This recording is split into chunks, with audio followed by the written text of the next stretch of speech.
All right, let's go to the Beanball portion of this show and discuss some Major League Baseball. Yeah, go back to the previous show, and I've actually on our YouTube page a lot of hits for our content on the All Star game. So that's a good sign. That means you want to hear more about baseball, which I give a that's another virtual thumbs up from my home to yours.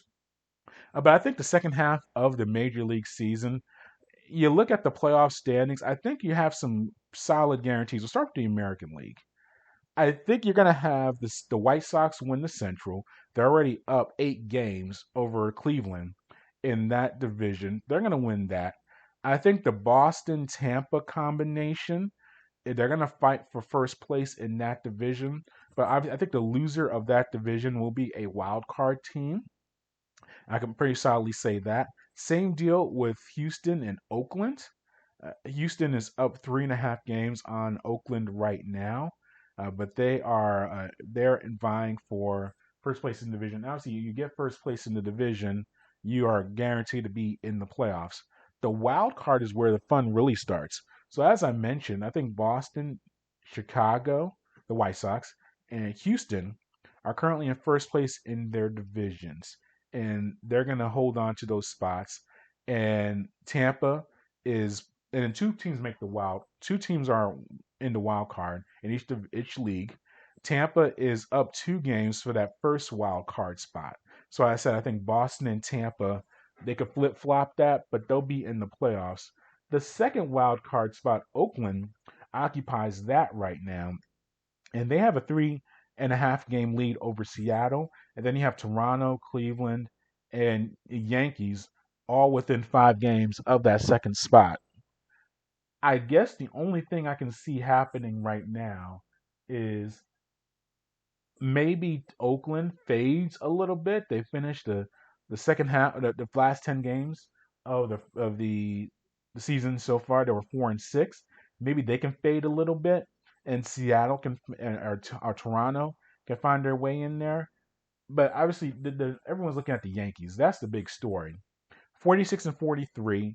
As 8 games out of the is it 8 games? I want to be accurate. Yes, they're 8 games behind Boston in the AL East. That's not a very good sign for them. And they were supposed to play yesterday to open up the second half of the season. That game got postponed. So they're facing the Red Sox 8 times over the next 2 weeks. If they don't at least, even a split doesn't help them. They got to finish five and I think no, yeah, I'm trying 30 friends. No, Friday. Yeah, I think it's gonna be 8 games. If they got to finish at least 5-3 to even have a shot of being in the to win the division, and I think that's going to be a stretch. But I think in the next 2 weeks, that's going to be a major scenario of what's going on with the Yankees and if they're going to be even a playoff team for even let alone even compete in a division. So we'll be keeping track of that and seeing everything that's going on. As far as awards go, I think Otani is going to be very intriguing because Cy Young, I don't think he's going to be a Cy Young guy, but MVP is going to be very interesting because what do you consider MVP caliber stuff? And the Angels, by the way, are 5.5 games out of the wild card spot. So I think they're definitely not winning the division, and I think it'll be very, very tough for them to even get in the wild card. So you look at Otani, who's once again a special talent, leads the league in home runs, right there with RBIs. We know his pitching contributions. He's been a all-star caliber pitcher, yet his team is not doing so hot. Yet I look at Vlad Guerrero Jr. for the Toronto, and I said they're 4.5 games out of a wild card spot, so they might not even be in that postseason contention. But he's in line to win the Triple Crown and be in contention for it. He's first or second in the 3 major categories: home runs, RBIs, and average. So it's gonna be, so I think what route do you go? Do you go for the guy who plays strictly the field and does it at a high level, obviously hitting for a Triple Crown and being in contention for it? Or do you go for the guy who hits very well, but then is also a solid pitcher? But then how valuable is he for his team when they're not winning as much as Toronto is. And I mean, it's only a 2-3 game difference between Toronto and Anaheim. So I think that's going to be a very intriguing situation for the MVP awards go. If I had to pick a team right now to win the AL, I think Boston's going to come out of it because I think their hitting is solid, the pitching, and Chris Sale, he's working his way back. Now, will he be the dominant Chris Sale that we've known for the past few years before Tommy John surgery? Obviously, he has to work his arm back and work his way into it, but he's starting to pitch again. Even if they need a number one guy, even if he could find a way to give them solid starts, 6 innings per start, be a solid contributor, he is going to be just a big boost. He's that trade deadline guy that's going to join the team and make a major difference. So I think he finds his way back onto the team, and that's going to be a major boost for Boston. You look at the National League, we'll go over the divisions again, and I'll give you an idea of what I think. I think the Central, Milwaukee is up 4 games on Cincinnati. I think they find a way to win that division. Milwaukee, well, we'll get to the wild card scenarios in a moment because it's a little more convoluted in the National League than it is the American League. The NL East, I know all of these teams. The Mets are currently in first place. They're 3.5 games up on Philadelphia and 4 games up on Atlanta. I don't trust Philadelphia's pitching, particularly their bullpen. Atlanta's just they're walking wounded right now, especially with the injury to Acuna, season-ending ACL injury. That's gonna be very tough for him to come back from that. Well, he's not gonna be back the rest of the season. I think for Atlanta to overcome that, I know they traded for Jock Peterson in the past day or so. That's not going to be enough. You mentioned their pitching is so thin right now. Soroka's not going to come back. He's retore his Achilles. That's just a really tough blow for them. And outside of that Freed, Anderson, and Charlie Morton, who have been up and down at various points this year, none of them have been really too reliable, I think, for a postseason run for Atlanta. The Mets are not exactly the healthiest team in the world right now, but they're starting to get some guys coming back. And with DeGrom and Taijuan Walker being a nice 1-2 punch, for the Mets and Stroman as well as solid third starter for them, I think the Mets have enough to get by and find a way to together enough runs. You see Lindor, he's starting to play a little bit better the past 10, 15 games or so. I think the Mets have enough to win that division. And then the West, you really have the triple threat of teams in San Francisco, the Dodgers, and the Padres. San Francisco right now, best record in the National League. Let me see if the best record in baseball. Yeah, they have the best. They have 57 wins, so they have the most wins so far this year. Giants have been a very strong story. Some picked them as I picked them, I think, third or fourth in the division, and they have really found a way to have best record in the league so far. They're really good. The Dodgers, I think the Bauer situation, and that I don't think he's going to pitch the rest of the season because I think that's the allegations of domestic abuse and whatever the situation that went down with him and the young woman. I think that's not going to be resolved by the end of this season because you have to go through the courts, and I think they're going to try.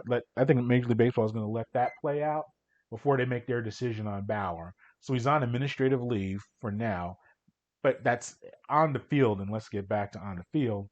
Obviously, that was a major cog for them, a major player for them. And I know Bueller, he's a Vanderbilt Commodore. He's my boy. I like him, of course, but I think him and Kershaw, I mean, that's a good tandem.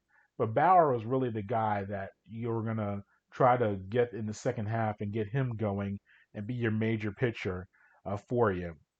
But that's not going to be the case with him being unavailable. San Diego, kind of similar, well, not similar deal to the Dodgers. I think what it comes down to with and then Tatis, obviously we all know his excellent skills and him putting himself in the MVP conversation. With him, you always worry about that shoulder, and if he tweaks it or hurts it, he literally hurt himself swinging a bat with that shoulder, And obviously, as a baseball player, you got to swing a bat.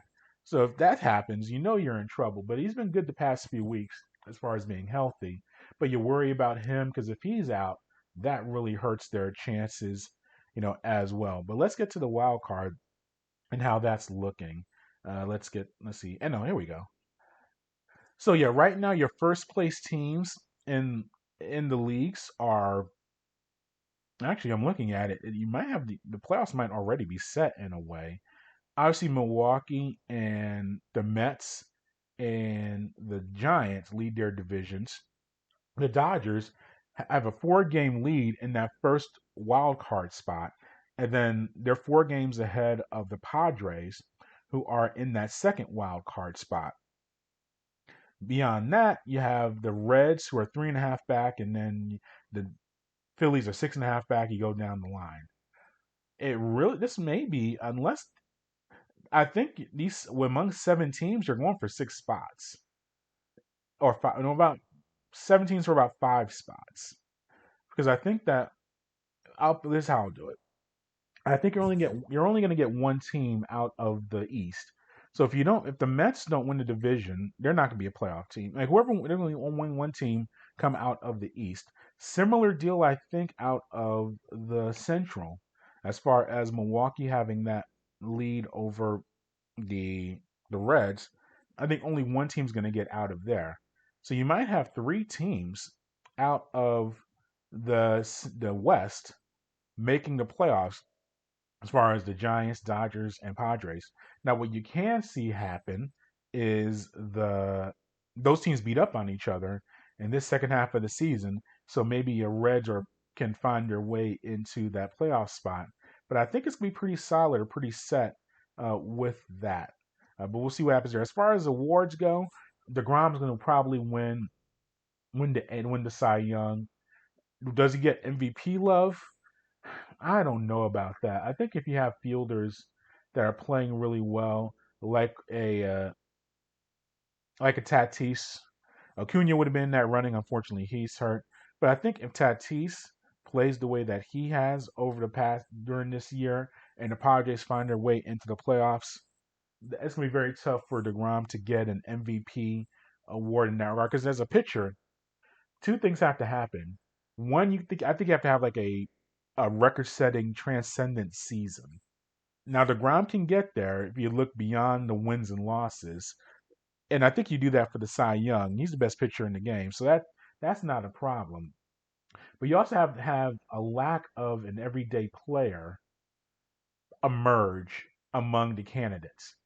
And I think Tatis Jr. is going to work his way into that and be that MVP candidate in that regard. So we'll see what happens there with everything going on with the Major League Baseball season.